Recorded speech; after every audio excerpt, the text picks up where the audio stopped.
भ्रष्टाचार एमसीडी में दिखाई दे रहा है और लगभग 3 किलोमीटर का नाला भी कहीं भी बनकर जमीनी हकीकत में तैयार नहीं हुआ। तो अब इस जांच की बात कही जा रही है और सभी आला अधिकारियों को बुलाया गया है और उसके बाद देखना एमसीडी का क्या कहना रहेगा। जहां हम खड़े हैं ये खेड़ा मानसरोवर पार्क रेलवे पटरी पे खड़े हैं हम लोग। ये नाला सबोली एक्सटेंशन से बनना था। सबोली एक्सटेंशन मुझे ऐसा लगता है कि यहाँ से 2.5 किलोमीटर तकरीबन दूर होगा, 2-2.5 किलोमीटर की दूरी पे होगा। अभी हम यहाँ खड़े हैं, ये पुराना नाला है जो जा रहा था स्वामी दयानंद अस्पताल की तरफ। और इस नाले को अपने पुराने जिस तरीके के हाल पे छोड़ दिया गया था, और जो स्वामी दयानंद अस्पताल पे ये जो पुराना नाला जा रहा था उसकी नाले की दीवार ना हटाने की वजह से ये पानी किस लेवल तक बहता था, ये तमाम लोग बता रहे हैं कि वो जो जहाँ तक इसका मसाला झड़ा हुआ है दीवार का, उस लेवल तक ये पानी बहता था। आज जब वो दीवार हटाई गई, जब हमने ये मुद्दा पिछले साल भी उठाया था स्वामी दयानंद अस्पताल में पानी भरने का, इस वर्ष भी उठाया, जब दीवार का मुद्दा उठाया तब वो दीवार हटी, उसके बाद ये पानी का लेवल आज इतना नीचे चला गया, कम से कम 2.5 फुट नीचे चला गया। लेकिन इसमें एक बड़ा प्रश्न ये खड़ा होता है कि आखिर सबोली एक्सटेंशन से बनने वाला नाला जो हम देख रहे हैं ये बिल्कुल कच्चा पड़ा है। ये कोई नाला सबोली एक्सटेंशन से लेकर के मानसरोवर गार्डन की पटरी तक यहाँ तक कोई भी नाले का निर्माण नहीं किया गया।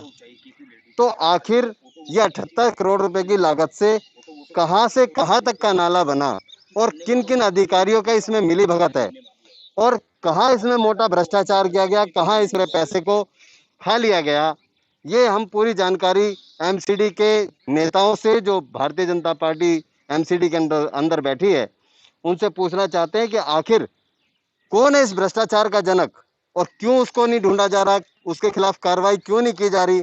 क्या इसमें कोई मोटी रकम वसूल ली गई है या मोटा पैसा ले लिया गया है, तभी जाकर के इन अधिकारियों के खिलाफ कोई कार्रवाई नहीं की जा रही। अभी जैसे कि बता रहे हैं सर, मतलब आपको ये तो क्लियर हो गया होगा कौन कौन अधिकारी सम्मिलित हैं, किन अधिकारियों के चलते इसका टेंडर हुआ और बिडिंग हुई और किस कंपनी के पास ये टेंडर था। आपको शायद नॉलेज तो मिल गया क्योंकि आप नेता प्रतिपक्ष है, सारी जानकारी आप रखते हैं। मेरे पास पूरा इसका ब्यौरा है, मैं आपको कार्यालय चल के पूरा ब्यौरा इसका दे दूंगा। 2012 में इसका टेंडर हुआ था, इस नाले को बनाने के लिए 2012 में टेंडर हुआ था, 2016 तक बन के ये तैयार हुआ है।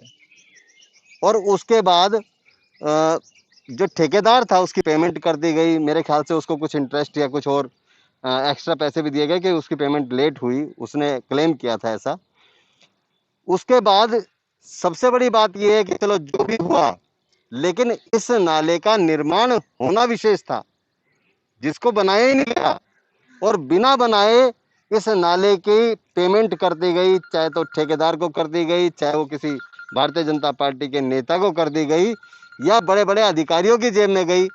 हमारी सिर्फ इतनी मांग है कि जो भी इस भ्रष्टाचार में शामिल हैं तो सजा मिलनी चाहिए इस नाले के साथ, यहाँ पे रहने वाले साथ, और जो तमाम लोग इसको नाले को झेल रहे हैं, इसकी गंदगी को झेल रहे हैं, जो गंदे पानी को झेल रहे हैं, उनके साथ न्याय होना चाहिए।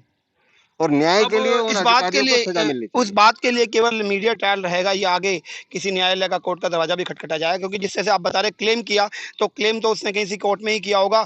जो अपराधी था, जो कल्पित था, उसको पेमेंट मिल गई क्लेम करके, और जो न्याय की गुहार में, और आप भी खड़े हैं यहाँ इतनी धूप में भी और इस गंदगी के बीच, तो अब आगे क्या देखने को मिलेगा प्रतिपक्ष से?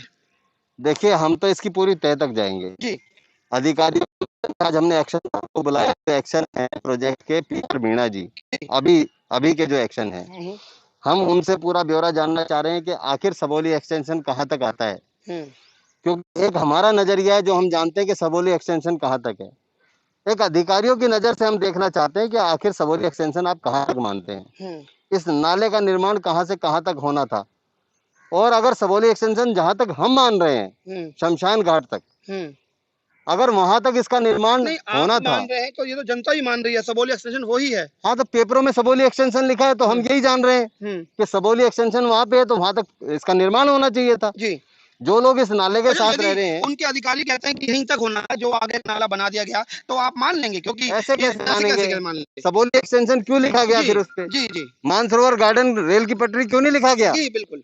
तो ये पूरी तह तक जाएंगे और इसकी अगर यहाँ पे न्याय नहीं मिलेगा तो न्यायालय में बहुत जाएंगे। बढ़िया। ये बात बड़ी रही कि यदि भ्रष्टाचार हुआ है और एक भ्रष्टाचारी क्लेम करके अपना इंटरेस्ट के साथ रकम को वसूल लेता है, तो उस रकम को वापस वसूलने के लिए यदि प्रतिपक्ष अब न्यायालय की गुहार लगाएगा, तो जो जनता इस नाले की वजह से पिस रही है या जिस जनता को इस नाले की वजह से तकलीफ हो रही है, उसकी आवाज यदि नेता प्रतिपक्ष मनोज त्यागी जी बनते हैं, तो हम इस बात की सराहना भी करते हैं और होना भी यही चाहिए कि भ्रष्टाचार पे अंकुश लगाने के लिए आपकी आवाज तो उठनी चाहिए, लेकिन साथ ही साथ न्यायालय का दरवाजा खटखटाकर उसको आखिरी दम तक लड़ने का मादा भी रखना चाहिए। एक्शन पीआर मीना जी मेरे साथ हैं और जिस तरीके से अब इस नाले के ऊपर एक नया घमासान शुरू हुआ, एक बात जान लेते हैं कि आखिर तथ्य क्या कहते हैं। जी सर।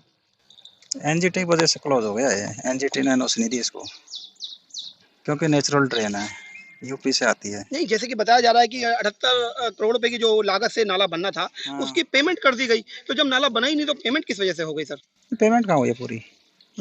पूरी पेमेंट नहीं हुई, जितना नहीं, काम जैसे क्या क्लेम करा जा रहा है, वो न्यायालय में जा खड़ा हो गया कि पेमेंट करिए मेरी। एनसीए का बिल रेज कर रहा है कि भाई उसकी रेट एस्केलेट हो गई डिले होने की वजह से, तो वो तो प्रोसेस में, अभी उसका पेमेंट तो कुछ नहीं हुआ।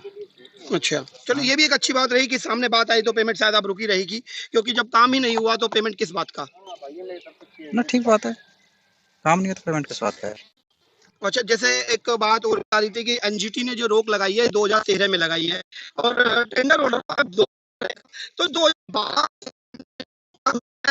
परमिशन नहीं ली जाती किसी भी, चलिए 11-12 जो भी, क्योंकि एनजीटी ने रोक 13 में लगाई है, तो जब काम दिया जाता है किसी भी बॉडी को, तो क्या उससे पहले कोई परमिशन नहीं ली जाती है सभी डिपार्टमेंट से, चाहे वो फ्लड डिपार्टमेंट हो, चाहे एनजीटी हो, चाहे कोई भी और अदर डिपार्टमेंट हो, कि एक बार पता कर लें कि इस नाले को बनने में कोई दिक्कत पुराना मामला है, इसमें मैंने फाइल देख के ही बता पाऊंगा क्या रीजन है कि पहले एनओसी ली है। अब हम ये कह सकते हैं कि अब ये मामला फाइलों में दबके रहेगा कि अब नहीं, ये तो मामला क्लोज एक आम जनता तो फाइल नहीं खुलवाने जाएगी, आप भी कह रहे हैं अभी खुलवा के देख पाऊंगा। नहीं, किस चीज को खुलवा के देखेंगे? जो आप बता रहे कि एनजीटी की रोक के लिए ये नाला रुका, तो ऑर्डर होने से पहले भी परमिशन ली जा सकती थी। अब वो तो ली जा सकती थी ना, अभी क्या कह सकता हूँ मैं यहाँ साइड पे खड़ा होकर, वो तो फाइल देख के ही बता सकते हैं ना कि रीजन क्या थे।